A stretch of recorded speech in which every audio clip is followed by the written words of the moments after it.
उनको तो राजा बन गए, ये राजा बन गए, जगह पर तो पहुंच गए, लेकिन इससे बाद ऐसा ही चलना चाहिए, ये बंद होना चाहिए, ऐसा बोलना चाहिए कि बंद होना चाहिए, ऐसे ही लोगों को विश्वास को भ्रम में डालना चाहिए कि विश्वासी लोगों का राजनीति में आना चाहिए।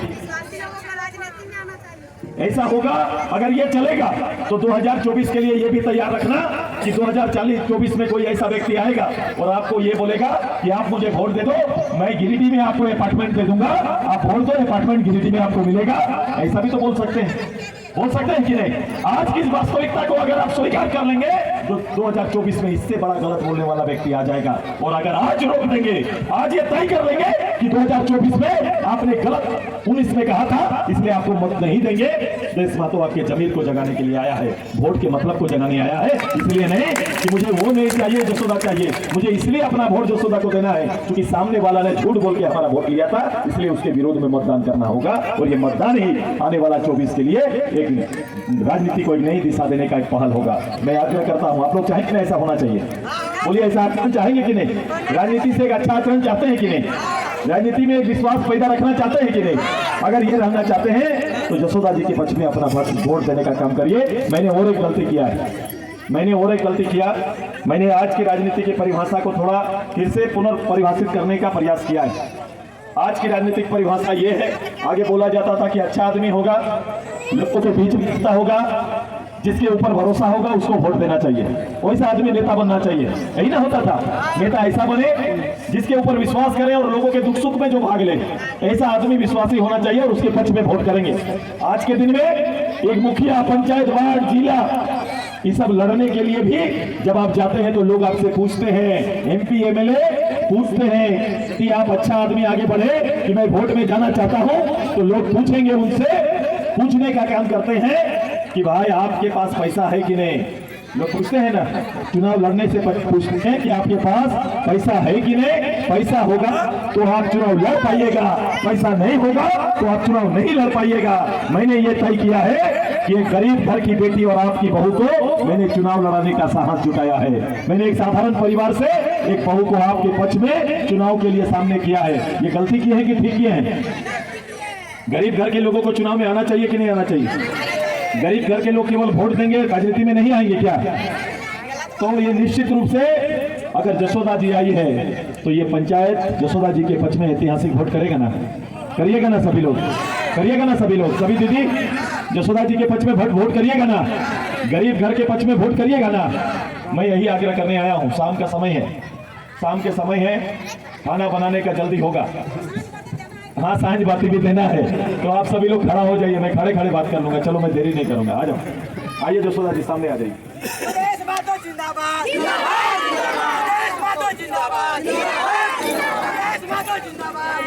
एक थोड़ा बेटा, एक सुन लो।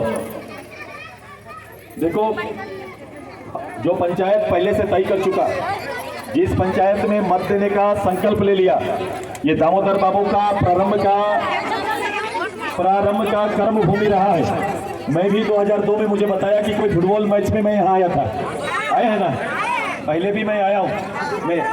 मैं फिर से मैं इस परिवार से, मेरे पंचायत से आग्रह करने के लिए आए हैं। मैं चर्चा करूंगा, बहुत बात करूंगा, और मेरा संबंध अभी 1-1.5 साल का नहीं, ये लगातार चलेगा आगे 20 साल तक। हम आपके साथ राजनीति में कदम ताल करेंगे। मेरा दोनों परिवार कभी भी सुदेश महतो, दामोदर बाबू और राजनीति में सुदेश महतो अलग अलग नहीं देखता। मेरे लिए राम भी, मेरे लिए रहीम भी, दोनों मेरे लिए महत्वपूर्ण है। और सुदेश महतो एक गरीब अदना परिवार में ही भगवान देखता है। आज का कलयुग का भगवान गरीब के रूप में है और उसको सेवा करने पर विश्वास करता है। यही सुदेश महतो, मतलब बाजे को। तो ये हमारा संकल्प है। मैं चाहता हूं कि ये पंचायत ऐतिहासिक वोट करे। हो सकता है कि नहीं? सबसे ज्यादा वोट आप जसोदा जी को दे सकते हैं क्या?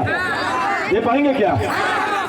वो पीछे वाला भैया लोग कर पाएंगे ना? सामने आ जाओ, सामने आ जाओ, सामने आ जाओ।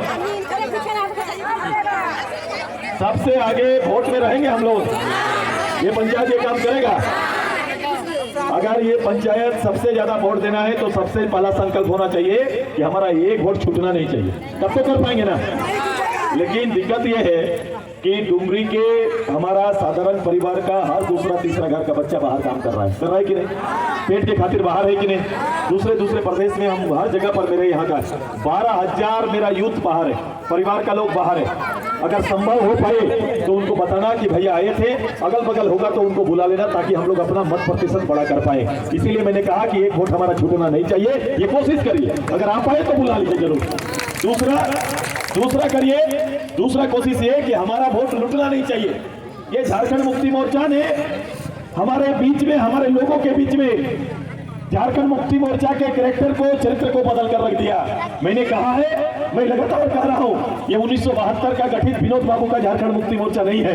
वो विनोद बाबू जिसने इस संगठन में और यहाँ के लोगों को एक संदेश जो दिया था, वो आज भी जिंदा है। वो संदेश यही था कि झारखंड के नौजवानों को पढ़ना होगा और झारखंड के लोगों को संघर्ष करना पड़ेगा। पढ़ा लिखा नौजवान मिलकर संघर्ष करेगा तो निश्चित रूप से झारखंड का उत्थान होगा। उनका ये संदेश था। लेकिन आज का झारखंड मुक्ति मोर्चा का चरित्र क्या है? आज का झारखंड मुक्ति मोर्चा वर्तमान में मोर्चे में शामिल 16, 17, 18, 20, 22, 24 साल के लड़का जिसके हाथ में किताब कलम होना चाहिए, उसके हाथ में दारू का बोतल थमा दिया है। यही झारखंड मुक्ति मोर्चा का चरित्र है, एक कैरेक्टर बना दिया है। मैं इसीलिए आपसे आग्रह और विनती करना चाहता हूं कि मेरा परिवार का वोट छूटे नहीं और मेरा परिवार का वोट कहीं पर लूटे नहीं। तो लूटने का तरीका पैसा, ये जेएमएम बन गया।